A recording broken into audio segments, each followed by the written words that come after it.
Satoshi Kon is one of the most beloved and popular Japanese filmmakers. His works of Perfect Blue, Millennium Actress, Tokyo Godfathers, Paprika, and Paranoia Agent are all iconic and influential. Even a major motion picture like Inception was stated to have many similarities to Satoshi Kon's work.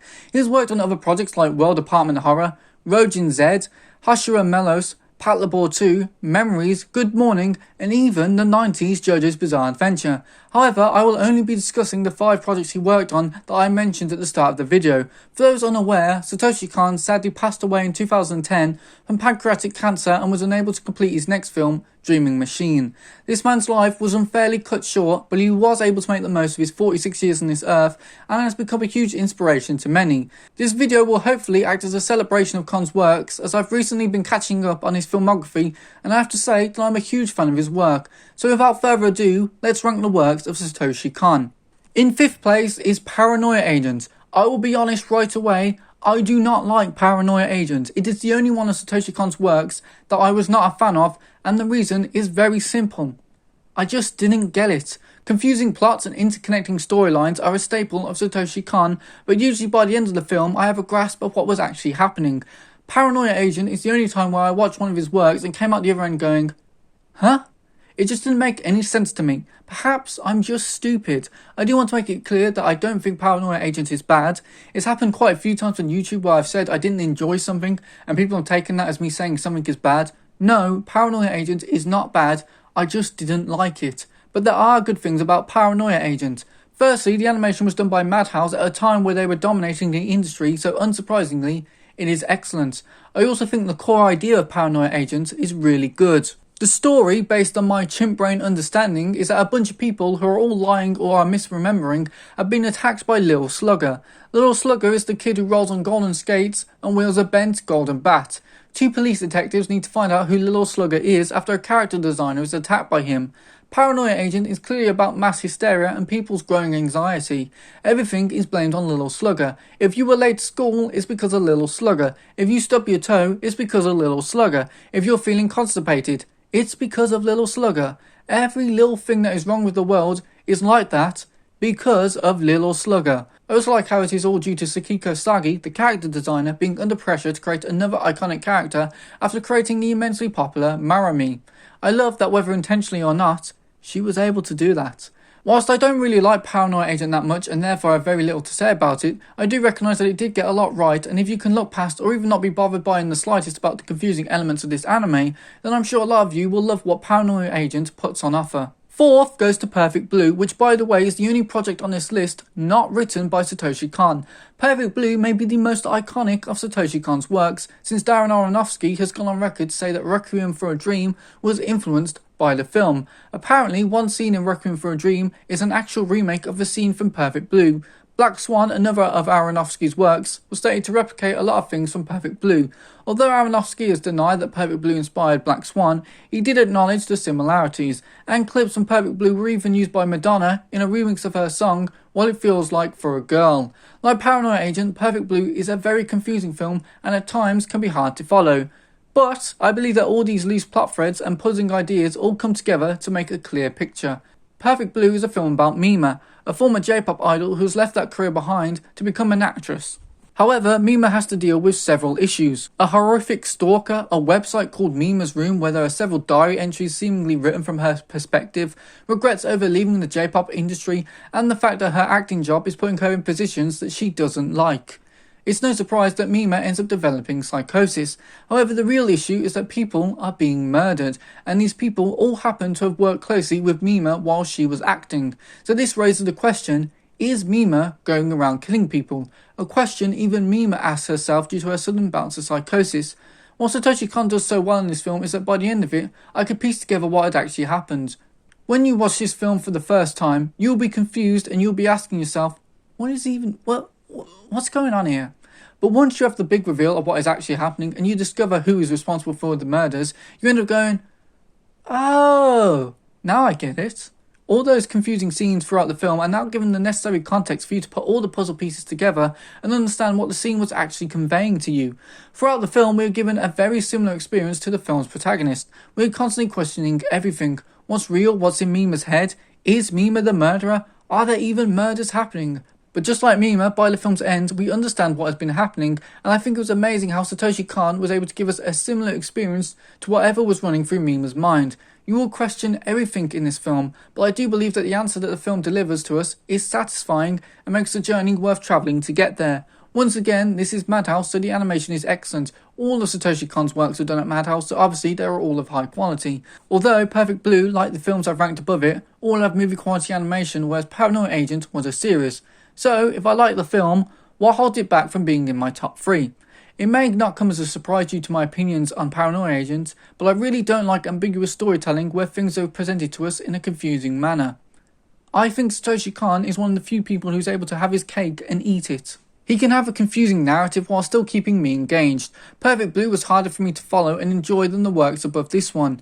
This was clearly by design as to put us in the protagonist's shoes, which was an excellent decision, but it came with the caveat of occasionally making the film boring. Because I'm not understanding what I'm seeing, I eventually just give up on trying to and my attention goes elsewhere. I think the 3 films above this one all do a better job at balancing Satoshi Kon's wild ideas while still maintaining audience attention.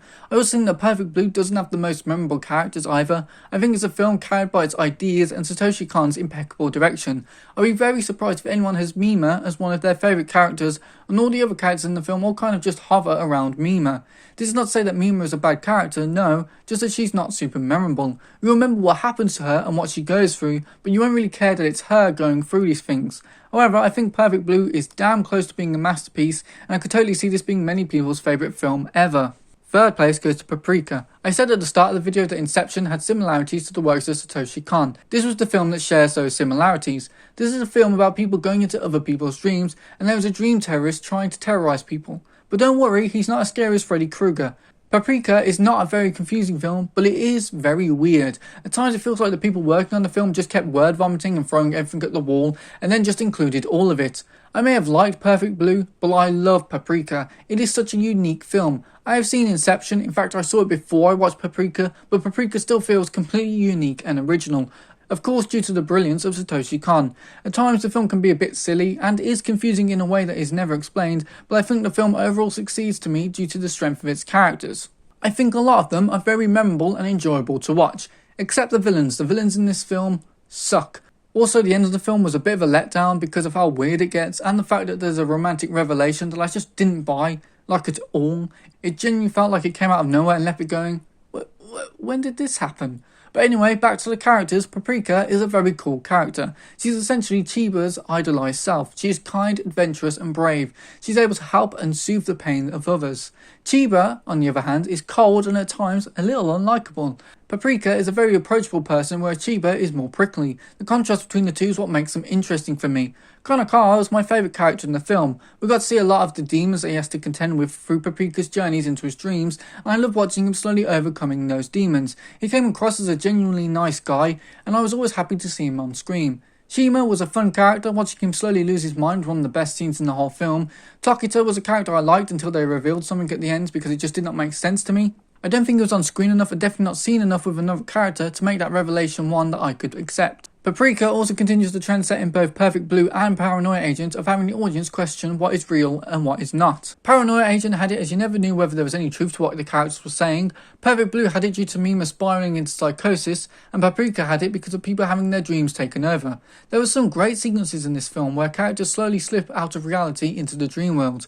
Additionally, the dream world does afford creators to go absolutely crazy with their visuals and as weird and as wacky as possible, although as I've said, I do think they occasionally go a little overboard.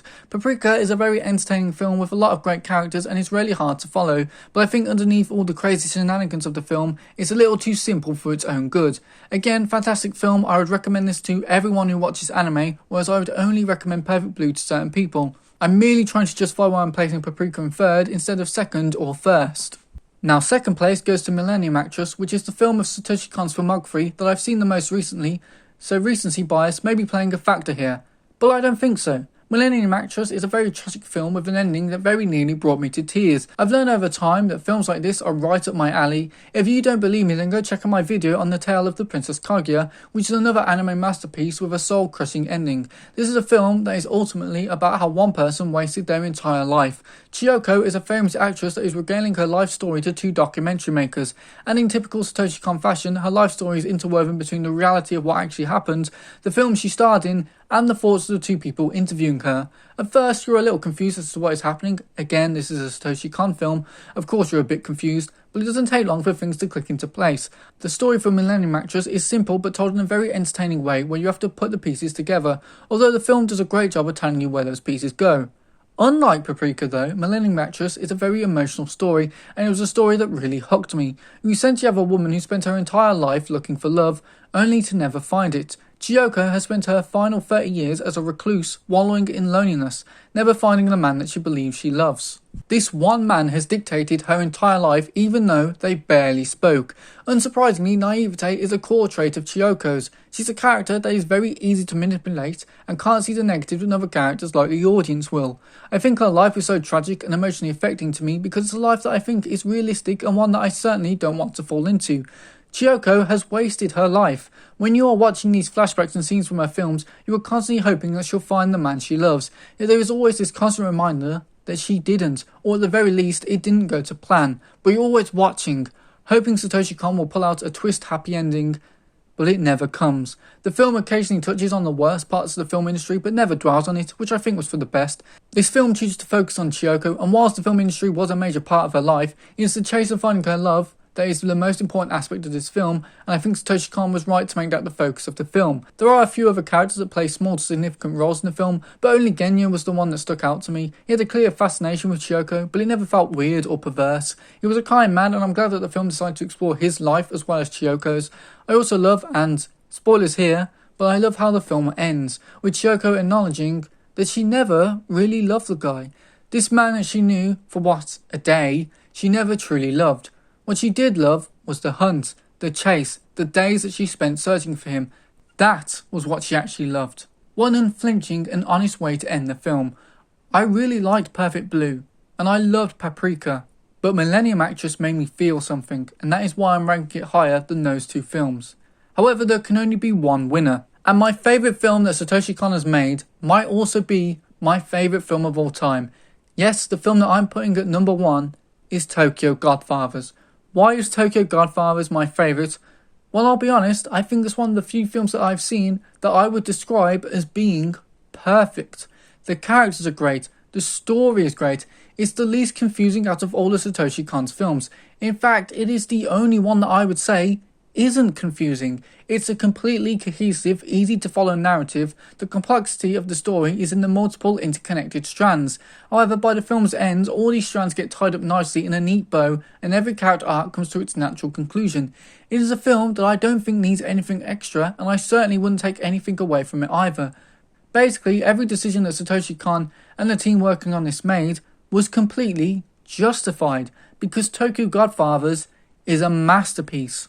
I said for Millennium Actress that Satoshi Kon was right to focus on Chiyoko's chase instead of the negatives of the film industry, but maybe the film would have been better if they had gone a little further with the film industry aspects. Tokyo Godfathers, on the other hand, is a film where every detail of the story received the right amount of scrutiny.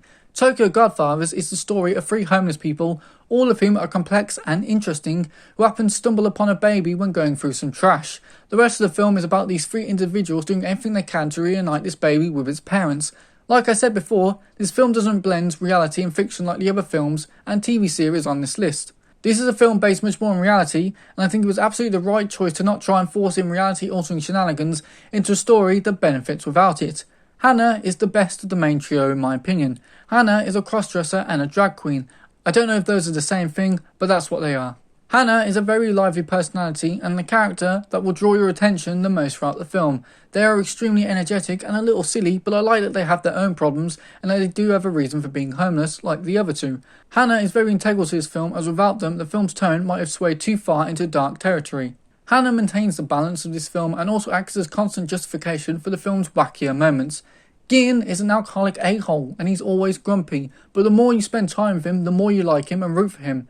Gin has demons, and the film does a great job of making you care about this and actually wanting to see him overcome them. Gin gets put through the ringer in this film, but in some ways it's exactly what he needs.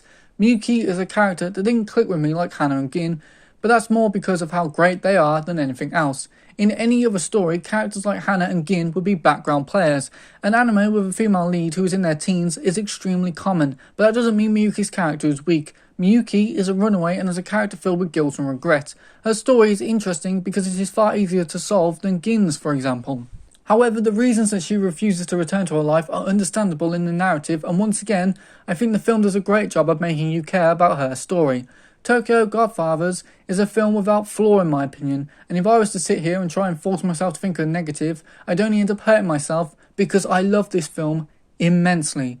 Satoshi Kon is a fantastic writer, animator, director, and just all-around filmmaker. He had a unique vision in his works which will never be replicated. Whilst I wish we could have seen more from him, I will always be grateful due to the wondrous works he put out. Paranoia Agent, Perfect Blue, Paprika, Millennium Actress, and Tokyo Godfathers all stand out from other anime, and I'm so glad that I watched them all and got to experience what Satoshi Kon made. The man is a genius and is an inspiration to many, including myself. His life may have been tragically short, but his legacy will live on for a long time.